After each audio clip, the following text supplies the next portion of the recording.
Olá, olá, muito bom dia para você, telespectador da Band. No ar mais um Boca no Trombone, que todos os domingos leva a você as principais informações do momento sobre aposentadoria, funcionalismo público, os direitos relacionados ao INSS, segurança, entre outros tantos assuntos. Além da gente responder as perguntas que você encaminha para a gente, contamos hoje com a presença do presidente da FESERGS, Sérgio Arnaud, o coordenador-geral do Sindjus RS, Marco Weber, e o doutor Telmo Schor, em nome de Schor Advogados. Esses são os nossos convidados de hoje. Antes de conversarmos com eles, vamos falar do fato jurídico da semana. O STF decidiu, por 7 votos a 4, ser inviável o recálculo do valor da aposentadoria por meio da desaposentação. A decisão afetará 182 mil processos. Segundo o entendimento do Supremo, somente por meio de lei é possível criar benefícios e vantagens previdenciárias. Uma decisão judicial tem que analisar o direito do postulante. O STF tem proferido decisões baseadas em elementos estranhos aos autos, como na desaposentação, visto que um estudo técnico provou que o segurado paga com as novas contribuições o necessário para o aumento do novo benefício. Ou seja, os ministros que alegaram o impacto financeiro não devem ter atentado corretamente aos números juntados aos próprios autos da desaposentação. Decisão política. O STF esqueceu do direito social dos desaposentandos. Os ministros deveriam se manifestar sobre para onde vai o valor das contribuições daqueles que pagaram após a aposentadoria. Lamentável a conduta do Supremo. Um julgamento para lembrar Rui Barbosa, que dizia: o Supremo é o último a errar. E errou feio na desaposentação. Vamos começar mais um Boca no Trombone com a nossa interatividade, respondendo as suas dúvidas sobre aposentadoria, as questões que tratam de INSS, entre outras. Para você participar, é só encaminhar a sua mensagem para o número ou e-mail que divulgamos aqui na tela da Band durante todo o nosso Boca no Trombone. Também participe por meio do nosso Facebook. Primeira questão vem lá de Santo Ângelo, o Ayrton. O vigilante tem aposentadoria especial com 25 anos de trabalho? Bem, Ayrton, se você comprova que durante todo esse período, todos os 25 anos, você laborou, tendo o porte de arma, ou seja, tendo esse risco inerente na sua atividade, o Poder Judiciário tem dado guarida a esses pedidos, uma vez que a questão do porte de arma foi chancelado tanto pelo TRF aqui da 4ª Região, quanto pelos tribunais superiores, como reconhecidamente tempo efetivo especial. Portanto, você cumpriria o requisito da chamada aposentadoria especial, cumprindo aí os 25 anos de trabalho na atividade. Lembrando, você tem que apresentar junto ao INSS o PPP, o Perfil Profissiográfico Previdenciário, documento que enumera qual era a sua atividade e a que risco você estava exposto, no seu caso, o porte de arma. Outra questão vem lá do Vale dos Sinos, o Valdir, lá de São Leopoldo. Quero saber quanto tempo leva para o INSS pagar os atrasados. Ganhei a aposentadoria em abril desse ano e tenho direito desde 2011. Valdir, se o valor a receber for um valor de até 60 salários mínimos, você recebe em 60 dias, após a expedição da RPV, a requisição de pequeno valor. Caso o valor suplante os 60 salários mínimos, limite observado lá na Justiça Federal, o valor vai ser pago por meio de precatório. E se o precatório é expedido até o mês de junho de um ano, o pagamento é feito no exercício seguinte. Como você tem a sua demanda em curso, recomendo conversar com o seu advogado, procurar essa informação sobre a expedição ou da RPV ou do precatório para você ter certeza de quando que você vai receber. Tá certo? Continue encaminhando as dúvidas aqui pelos nossos canais de interatividade. Ao longo do programa a gente vai respondendo para você. Bom, acabei de falar sobre uma decisão do Supremo Tribunal Federal e também na última semana de outubro tivemos um decisório que atingiu de frente os servidores públicos. Na questão, o presidente Sérgio Arnaud, que nos brinda com a sua presença na manhã desse domingo aqui no Boca no Trombone, na questão dos movimentos paredistas a serem realizados. O STF parece que realmente quer amordaçar os sindicatos, mexendo no bolso dos servidores, num direito que ele é constitucionalmente garantido, está lá elencado dentre os direitos sociais dos servidores, a possibilidade de se manifestar e a sua inconformidade com os ditames, né, dos governos. Como que a gente trata essa questão? Como que a FESERGS encara esse decisório do Supremo? Obrigado por estar com a gente, um bom dia. Bom dia, Solano, bom dia aos colegas da bancada. Realmente é mais uma decisão que foi tomada exatamente às vésperas do Dia do Funcionário Público. Ou seja, ela caminha indelevelmente no mesmo sentido político que orienta o governo federal, ou seja, a restrição de direitos dos servidores, cada vez mais. Agora é o direito de greve, um direito sagrado e legítimo dos servidores, que já vinha sendo alvo de combate por parte não apenas de segmentos ligados ao governo, mas também internacionalmente. Essa é uma questão que vem sendo reiteradamente discutido na OIT, nas reuniões anuais da OIT, e que agora desembarca no Brasil. Já passou no México, já foi implantado, em vários outros países, e agora chega a nossa vez. Só que aqui, ao invés de modificar a legislação, o Supremo deu um canetaço. Tomou uma decisão castrando, tolhendo o movimento sindical dos servidores públicos, que tem sobradas razões para recorrer a esse instrumento, uma vez que no Brasil nós não temos o Instituto da Negociação Coletiva, ou seja, os servidores não têm como negociar, então recorrem à greve para muitas vezes forçar a abertura da negociação. Então, esta é mais uma violência que se faz com os servidores públicos que já sofrem atrasos, parcelamentos de salário, que estão com o seu 13º ameaçado, que estão convivendo com a possibilidade da privatização indiscriminada dos serviços públicos, até mesmo os penitenciários, enfim. Ou seja, é mais uma violência que se faz contra os servidores públicos. E, presidente Sérgio Arnaud, um outro tema que a gente não pode deixar de fora, você até cita, é a questão do parcelamento. Novamente, né, já adentramos aqui o mês de novembro, o último mês, mês de outubro, o salário não foi quitado, começou a ser quitado no último dia, a gente não tem notícia ainda de quando o governo estadual vai findar esse pagamento. Qual é a expectativa? O que a gente pode esperar para esse final de ano para o servidor público estadual? Parece claro nesse momento que o governo pretende rolar ou enrolar, fazendo com que se acumule uma folha inteira de atraso.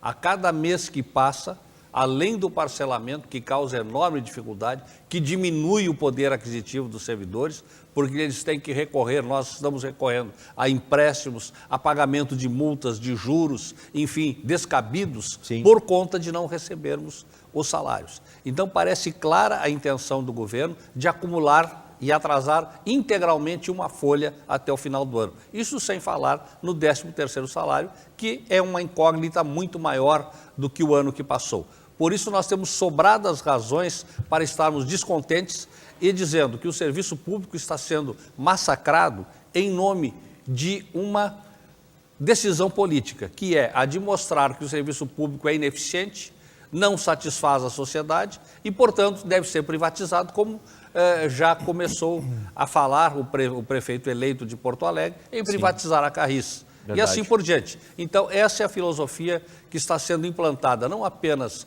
em nível nacional, como em nível estadual e aqui em nível municipal. Infelizmente, né? Pois no próximo bloco, queria saber também da movimentação lá de Brasília. Estão tentando modificar a Constituição, e dê a palavra do presidente Sérgio Arnaud da FESERGS sobre esse tema também. Está conosco aqui, em nome do Sindjus RS, coordenador-geral da entidade, o Marco Weber, a quem a gente agradece a presença, Marco. Também gostaria de saber a opinião do sindicato sobre esse decisório recente do STF, também sendo aí um impedimento, né, para futuros movimentos que as categorias possam fazer, no sentido de reivindicar melhorias salariais, melhorias para a categoria e mais, até na própria prestação do serviço público, porque muitas vezes o movimento paredista ele é feito não apenas se olhando para dentro, mas sim olhando para fora. tentando se ofertar um melhor serviço público para o contribuinte, para o cidadão. Obrigado por estar com a gente, um bom dia. Bom dia, Paulo Solano, bom dia aos servidores do Judiciário, ativos e inativos, a quem eu saúdo neste domingo, lamentando profundamente a decisão do STF, que comprovou mais uma vez que se trata de um tribunal político. E eu não tenho nenhum receio em afirmar, porque as evidências todas estão aí para que a sociedade faça o seu julgamento. Falávamos há pouco, aliás, o Solano falava há pouco com o presidente Sérgio Arnaud, da FESERGS, que está aqui conosco, a respeito da outra decisão, né, que antes de nós começarmos o programa, que o STF deu simplesmente um canetaço. Infelizmente, no Brasil, além dessa imposição goela abaixo do neoliberalismo aos moldes americanos e europeus, ou seja, um processo que foi criado, um sistema criado aos moldes de primeiro mundo, além de tudo isso, nós não temos mais no Brasil segurança jurídica. E o STF, com as suas últimas decisões, está comprovando o que eu estou dizendo. Canetaços sobre os mais diversos assuntos, decisões eminentemente políticas que vêm prejudicar não só os servidores, vêm prejudicar a toda a sociedade brasileira, que se vê privada do serviço público, que já é precário pela falta de condições humanas e materiais, se vê privada também agora da vontade dos servidores, do empenho dos servidores e até dos próprios direitos conferidos aos servidores no seu sagrado direito à greve. Mais do que um direito sagrado, o direito à greve é um direito fundamental de todo servidor público, seja ele em qualquer esfera, e também é um direito fundamental de todos os setores da sociedade, desde a fábrica até a própria imprensa e os diversos setores. Sem direito à greve, o trabalhador fica sufocado e nós entramos num perigoso sistema neoliberal, um modelo neoliberal, que é totalmente incompatível com a nossa realidade brasileira. Sim. E vamos certamente lamentar isso mais tarde. Marco, e uma questão, o Poder Executivo Estadual tem empregado uma severa restrição aos direitos dos servidores do Poder Executivo, como é o que falamos antes na questão do parcelamento. Os servidores do Poder Judiciário, eles também estão olhando essa situação com uma certa cautela. Vocês verificam que dentro aqui do Rio Grande do Sul ainda devemos ter, da parte dos servidores do Judiciário, muita atenção para tudo que está acontecendo? É evidente, Solano, evidente, telespectador, que nós não estamos incólumes, nós não estamos impermeáveis a essa situação que pode muito bem ocorrer amanhã ou depois, com atraso no repasse do 12º. Essa ameaça já foi feita pelo governo estadual, foi respondida pelo Tribunal de Justiça à altura, e nós esperamos, sinceramente, solidários aos demais servidores, vigilantes acerca da nossa situação, que o ano que vem seja um pouco melhor do que este. Sim. Que os nossos colegas que sustentam as suas famílias, que carregam as mazelas da sociedade nas costas, seja na saúde, no judiciário, nos transportes, nos demais setores, que eles possam sustentar as suas famílias de forma decente, ou, aliás, um pouquinho mais decente, porque a defasagem de vencimentos bateu à nossa porta. Nós obtivemos um reajuste de 8,13%, suado a ferro e fogo, a lágrimas até, e nós somos solidários a todas as categorias, porque nós estamos todos no mesmo barco e este barco pode afundar a qualquer momento. Estamos vigilantes, meu caro. E vou querer também a sua opinião no próximo bloco, Marco, sobre a mudança na Constituição. A PEC 55, né, já mudou de número, era 241 na Câmara dos Deputados, agora no Senado Federal, já foi protocolada e recebeu esse número, PEC 55. Vou querer a opinião tanto do Sinjus quanto da FESERGS no próximo bloco. Vamos falar um pouquinho sobre precatórios. Temos notícias, temos novidades aos precatoristas estaduais. Parece, doutor Telmo Schor, nosso especialista nessas demandas, que a Central de Conciliação de Precatórios vai chamar muitos credores. É verdade? Obrigado por estar com a gente, um bom dia. Bom dia, Solano, bom dia aos telespectadores, uma fraternal saudação ao Marco e ao Sérgio. São 57 mil precatórios aguardando pagamentos desde a gestão do governador Olívio Dutra. Passaram-se 4 anos da gestão do governador Rigoto, mais 3 anos da gestão da governadora Ieda Cruzes e agora, no ano de 2010, 2011, algumas preferências, alguns pagamentos começaram a ocorrer. A novidade veio mais tarde, aliás, completando 1 ano agora, é de outubro do ano passado, uma lei estadual, a 14751, em que autoriza o Estado a efetivar pagamentos de precatórios na via e na formatação, na plataforma do acordo. E compulsoriamente é aplicado aí um deságio, um desconto de 40%, mais todos os outros descontos previdenciários e fiscais aí incidentes. Então, as pessoas que estão sendo chamadas agora, e que são cerca de 1.000, elas não precisam ter a pressa, a urgência, a necessidade, a premência, não é sangria desatada. Os 1.000 credores que estão sendo chamados, eles têm a opção de exercer o direito a pedir, a solicitar, a aderir essa formatação na forma do acordo. Feita a confirmação, feito o aceite a esse chamamento, são cerca de 1.000 precatórios, a Procuradoria-Geral do Estado vai ao Tribunal de Justiça, solicita esses precatórios, faz uma análise, vê da viabilidade, da possibilidade, Sim. E a partir disso apresenta aí, então um valor, que são esses descontos todos que eu mencionei, e vai então indicar precisamente o valor que a Procuradoria do Estado vai então disponibilizar após a homologação pelo juízo da Central de Conciliação de Precatórios. Então, Solano, toda e qualquer forma de pagarem-se precatórios, ela é muito bem-vinda. A nossa única crítica, a nossa única ressalva, o nosso único pedido que ainda há tempo de que a Procuradoria-Geral do Estado, que foi quem está imbuída da atribuição de realizar essa análise, ela passe a observar estritamente o que prevê essa lei, que é um acordo em até 40%. O que é que faz a PGE através de uma resolução administrativa? Estabelece, fixa, passa uma régua e aplica um percentual fixo para todos os precatórios de 40%. Ou seja, não tem negociação. Não há negociação. Aliás, a negociação é a justificativa que o governador do Estado usou para a Assembleia Legislativa aprovar esse projeto, é de que haveria um diálogo entre o credor e o devedor e que isso seria possível ser feito no âmbito da PGE. Não está sendo possível, nós estamos gestionando, pressionando, exigindo, buscando da Procuradoria-Geral do Estado que entenda por redimensionar um pouco para atingirmos apenas aperfeiçoar essa resolução de que se pague diversamente critérios diferentes, percentuais diferentes para cada modalidade de precatório. Sem dúvida, tem que haver, né? Tem que haver essa negociação. Inclusive, para quem está interessado, seja aqui na capital, seja do interior do estado, pode acessar, porque até amanhã, dia 7, né, vai estar lá disponível no site da PGE os nomes que o Dr. Tempo está referindo, mais de 1.000 precatoristas devem ser chamados. Bom, pequeno intervalo comercial, a gente já retorna respondendo mais dúvidas que você encaminha para a gente por e-mail, pelo Facebook ou pelo celular e o bate-papo com os nossos convidados de Chora Advogados, Sindijus RS e a FESERGS aqui no Boca, no seu ano 27. Muito mais interatividade para você.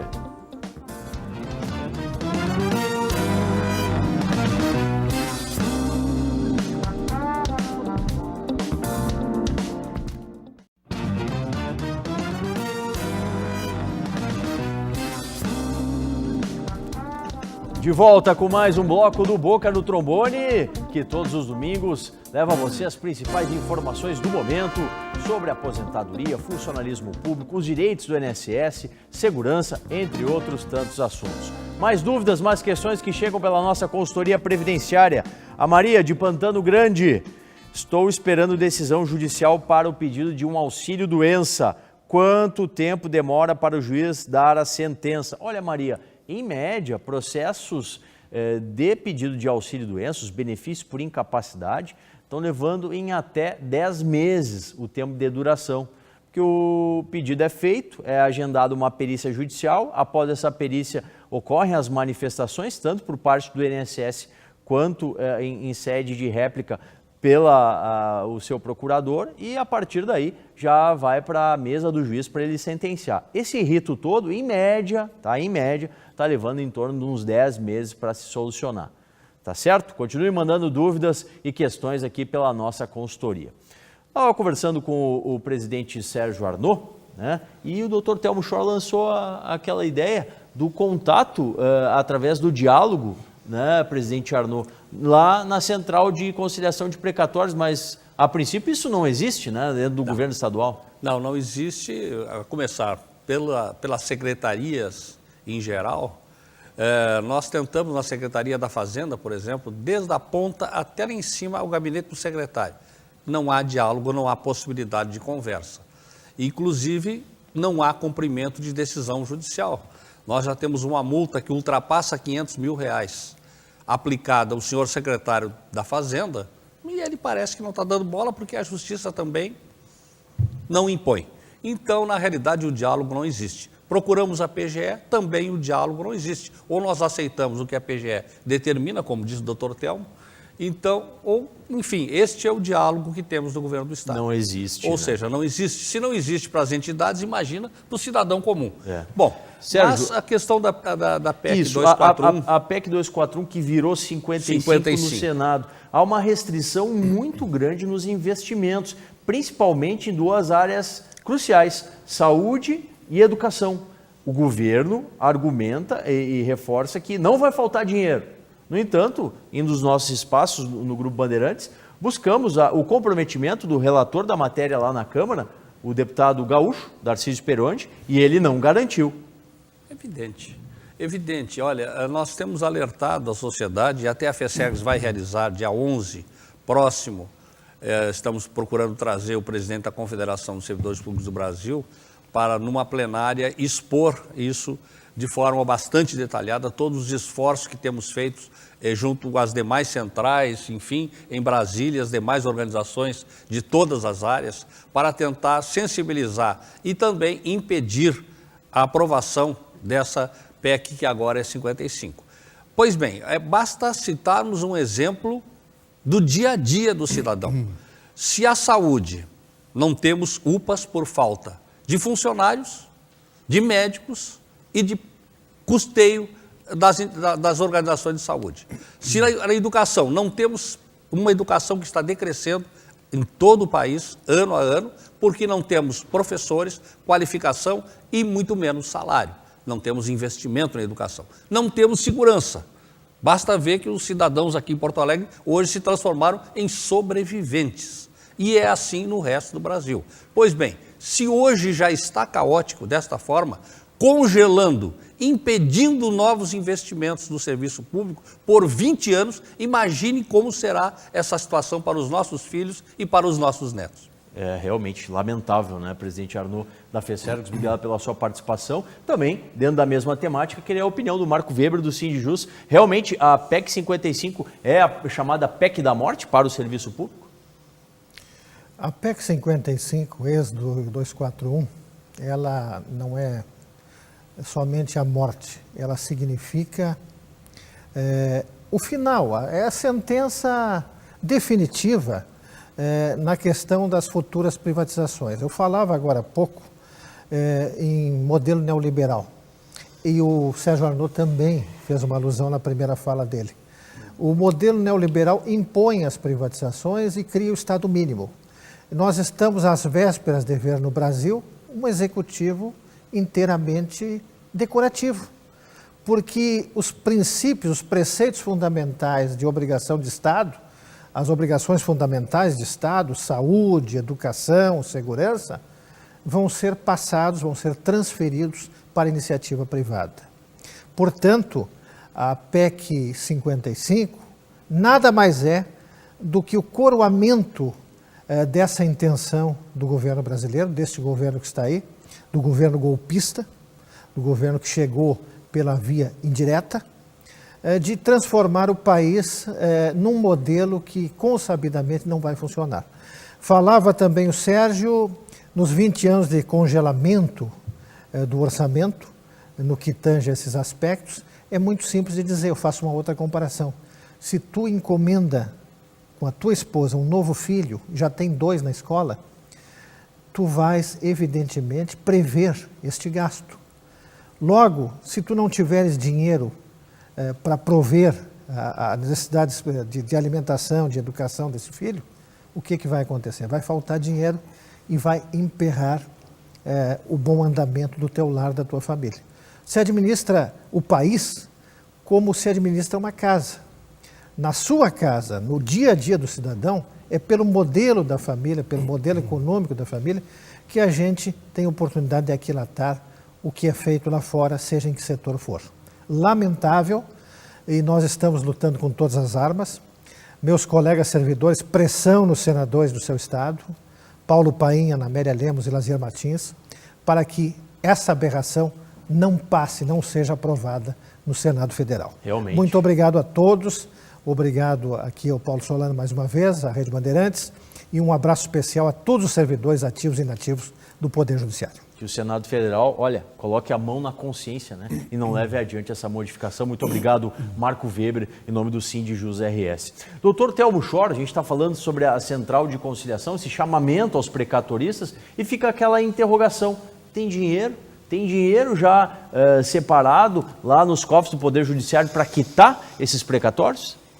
A Secretaria da Fazenda destinou 0,75, ou seja, a metade de 1,5% da receita corrente líquida, e esses valores já estão há bastante tempo represados e que pela primeira vez talvez se saiba de que há recursos esperando por credores de precatórios, quando a vida toda sempre foi ao contrário. Os credores estavam sedentos e aguardando por esses recursos.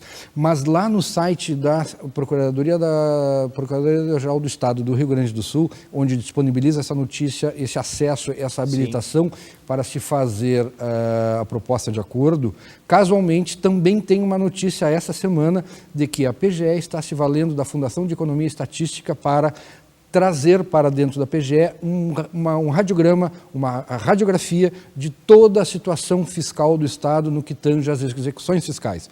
Eu tenho isso dito tanto no programa da Rádio Bandeirantes, lá no Boca no Trombone, quanto aqui.